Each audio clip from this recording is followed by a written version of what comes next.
Y, y continuamos aquí en Alta Política, como todos los martes, en vivo en la señal 2 de Somos Alta. Muy buenas noches, Javier Cornejo. Buenas noches, Andrés. Buenas noches a toda la teleaudiencia. Y bueno, escuchando los panelistas anteriores, los chicos, el padre Méndez, y con la preocupación de que frente a un gobierno nacional que tiene como objetivo la destrucción virtualmente de la cédula formativa de todo el Estado, como es la familia, en esta reforma de un código civil que realmente echaría por tierra toda nuestra organización, no solo familiar, sino directamente como Estado, como nación, resulta curioso que en el otro lado del mundo, casualmente en el lugar de donde se toma o se abreva quizás el argumento del léxico setentista que tanto se impera hoy, como es la parte izquierdista o la parte marxista del esquema, donde nació teóricamente esta cuestión, es decir, la nación rusa.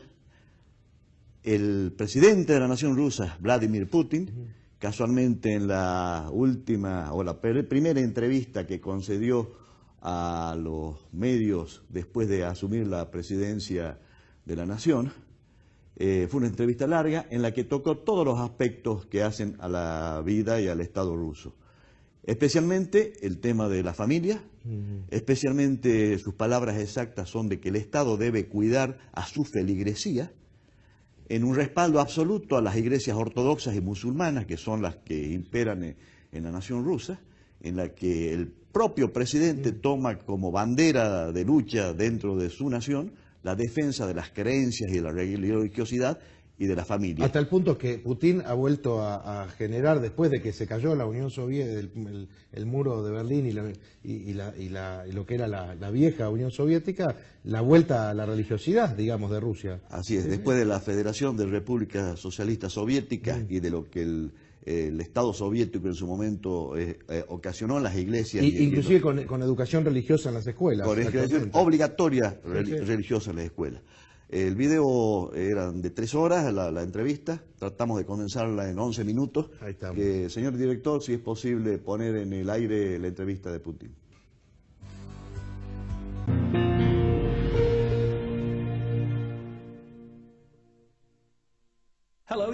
Hola y bienvenidos a RT. Nos complace decir que hoy entrevistamos al presidente de la Federación de Rusia, Vladimir Putin.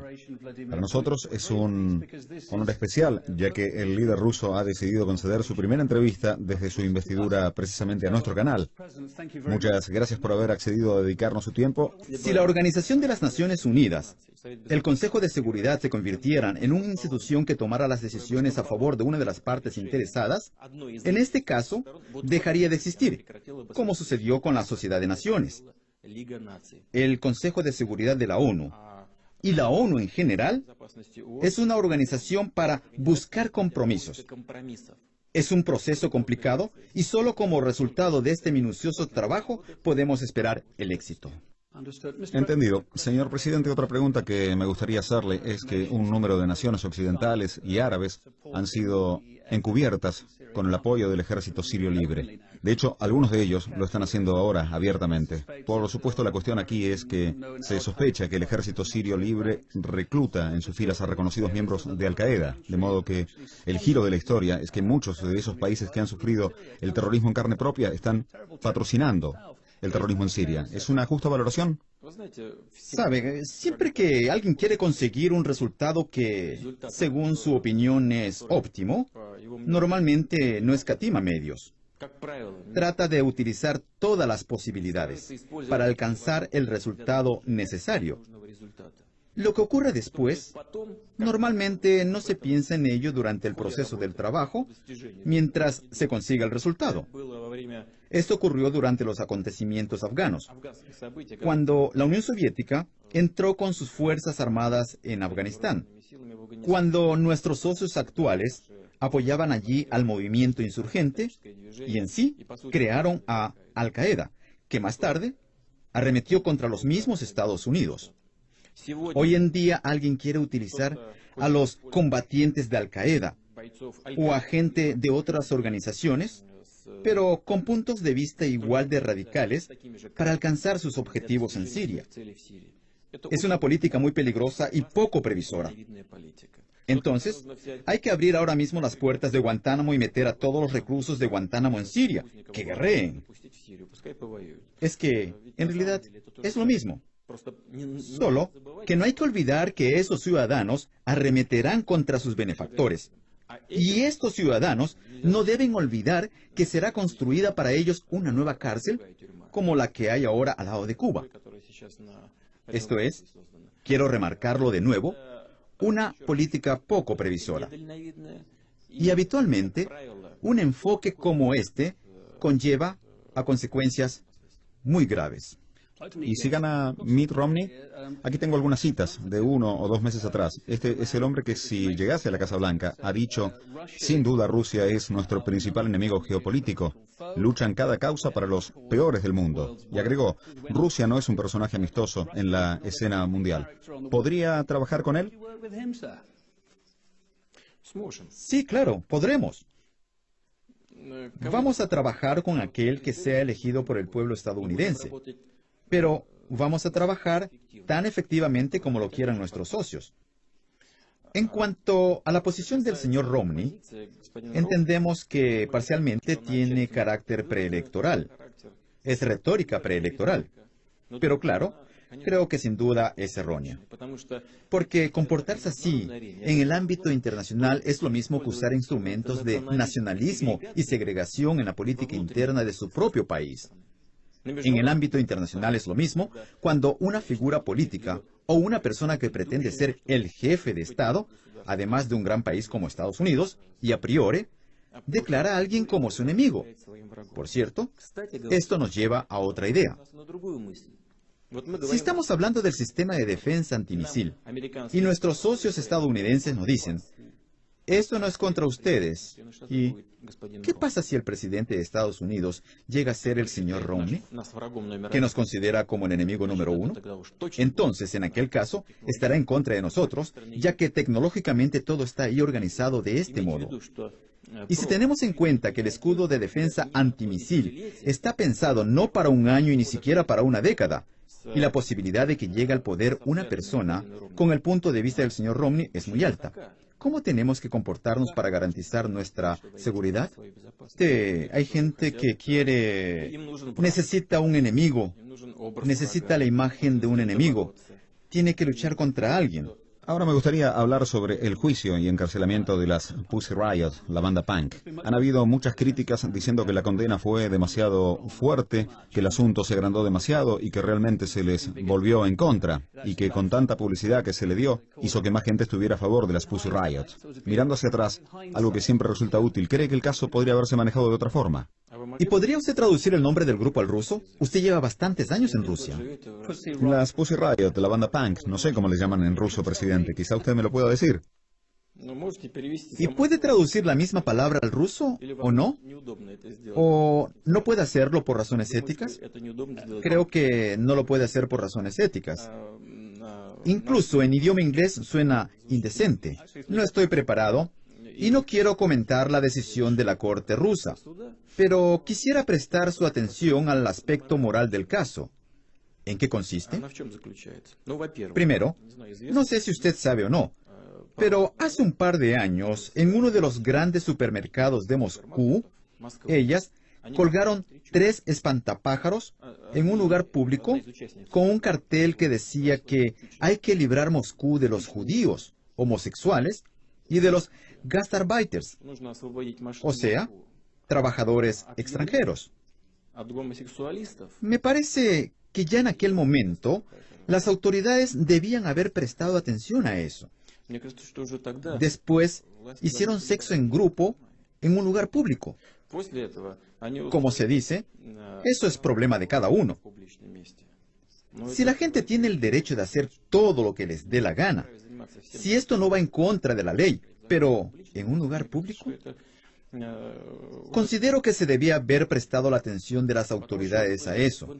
Lo que hicieron en un templo, ellas inicialmente llegaron a la iglesia Yelohovskaya y armaron una Al-Araka allí un acto de vandalismo. Después se trasladaron a otro templo para armar otro acto de vandalismo. Usted sabe que nuestro país guarda graves recuerdos del periodo inicial de la época soviética, cuando resultó afectado un gran número de sacerdotes, y no solo ortodoxos, sino también musulmanes y de otras religiones. Simplemente, el poder soviético, sobre todo en su primera etapa, trató con suma crueldad a los representantes de confesiones religiosas. Fueron destruidas muchas iglesias.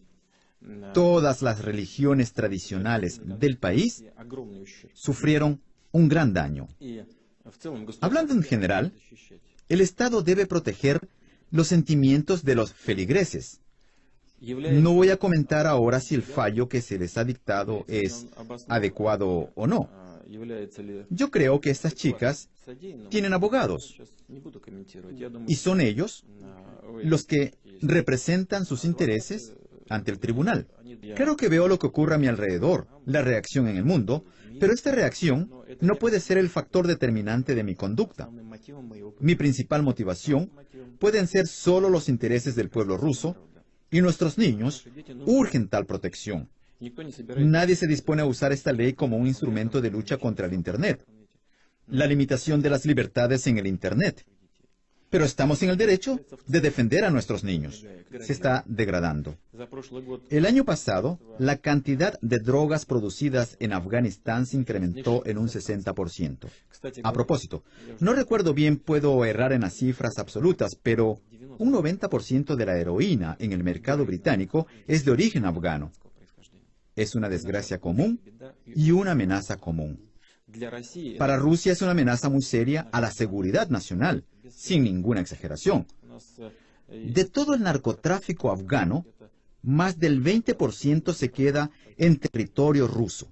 70 toneladas de heroína el año pasado y cerca de 56 toneladas de opio son, sin duda, cifras enormes que representan un peligro a nuestra seguridad nacional.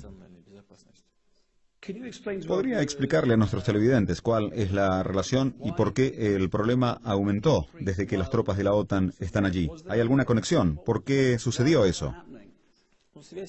El vínculo es simple. Ahora no quiero hablar sobre ningún tipo de manifestaciones criminales, pero ninguno de los países cuyos contingentes militares se encuentran en el territorio de Afganistán quiere complicar su situación luchando contra las drogas, porque las drogas dan de comer a Afganistán. El 9% del PIB del país proviene del tráfico de las drogas. Y para reemplazar este 9% hay que pagar, y nadie quiere pagar. Y simplemente hablar de que ahora reemplazamos los beneficios que provienen de la venta de drogas por otro tipo de beneficios no es suficiente. Se necesita una política económica real y un apoyo financiero. Primero, parece que nadie está preparado para esto. Nadie quiere complicar su situación luchando contra las drogas, porque dejar que la gente pase hambre sin la venta de drogas significa ganarse una cantidad adicional de enemigos en el territorio del país, de gente que luchará contra los que combaten las drogas. Eso es todo. Claro que las drogas están estrechamente ligadas al terrorismo, al crimen organizado, pero esto lo saben casi todos. Saben que una parte de los beneficios de la venta de las drogas está destinada a mantener la actividad terrorista. Pero ni siquiera el conocimiento de esto, ni tampoco el hecho de que las drogas producidas en Afganistán estén inundando, ahogando a Europa, incentivan a nuestros socios a trabajar activamente en esta dirección, lo cual es muy lamentable.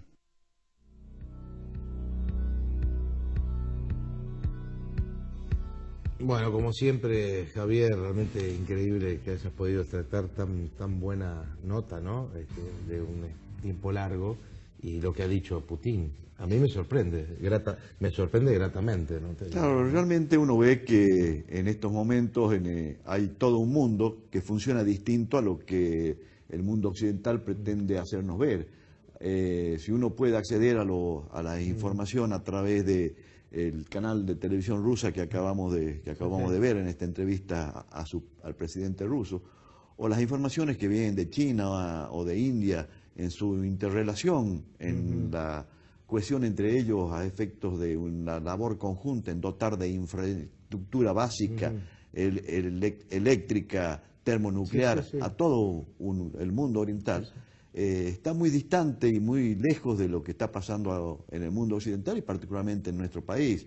Ahí vemos lo que el presidente ruso en estos momentos habla sobre las Pussy Riot, que la traducción, que el presidente no lo dijo en televisión, significa vagina amotinada, y es todo un nombre que simboliza toda una actividad de colapso y de desintegración totalmente dirigida y organizada a través de una música punk, a través del rock y a través de una escenografía por atrás que es realmente impresionante, a efectos de subir todas esas imágenes a internet y difundir en una disgregación o un intento de degradación del pueblo ruso. Y me interesó ahí, me estuve muy atento cuando habló de los niños, ¿no? Y él, la importancia que le da al cuidado de la juventud. El cuidado de los niños y el cuidado de la familia, y el defender a la feligresía y el defender a las iglesias, a los sacerdotes de las religiones que hoy en este momento están en Rusia. Y de allí que el pueblo ruso está en una transformación que acá a Occidente nos la presentan como denigrante o como una cosa que directamente no conocemos, y por la poca información que tenemos vemos que realmente es todo lo contrario, ¿no? Sí, evidentemente, además, gobernar un país de esas dimensiones, ¿no? Y con lo que ha sido la Guerra Fría en su momento, lo que ha sido inclusive la ex Unión Soviética por la cantidad de países, ¿no? que lo conformaban. Qué responsabilidad hoy para Putin ser presidente de una Rusia tan grande. Y bueno, está en este momento en la tarea de la cohesión geográfica y geopolítica nuevamente, ¿no? Y no solo eso, sino realmente en estos momentos la participación de Putin en lo que es Siria, Irán y bueno, ya nos vamos del tema y el tiempo se nos acaba. Javier, muchísimas gracias, ¿no? por este trabajo. Creo que aporta muchísimo a que vamos conociendo qué pasa del otro lado, la otra mirada, la otra cara que nunca nos hacen saber. Y cómo tiene repercusiones, decíamos, aquí también en nuestro medio. Yo quiero despedirme, obviamente, en una semana como nos pasa todos los septiembres, ¿no? Donde uno se prepara y pone todo al pie de la Virgen y del Señor del Milagro. Y así también lo queremos hacer aquellos que hacemos alta política, aquellos que me acompañan también todas las mañanas en el perfil de la mañana, en la 89.3, porque queremos justamente aportar algo desde los medios que sirva a esta construcción de una sociedad que sea más justa, una sociedad que además tenga esa mirada de grandeza. Muchas gracias a la gente de Orán, Rosario de la Frontera, y por sobre todas las cosas, aprovechemos este momento del milagro para que nuestros corazones puedan irradiar ese amor a Dios, ese amor a los demás que tanto hace falta en nuestra patria argentina. Nos despedimos con estas imágenes del Señor y la Virgen del Milagro. Feliz milagro para todos los salteños.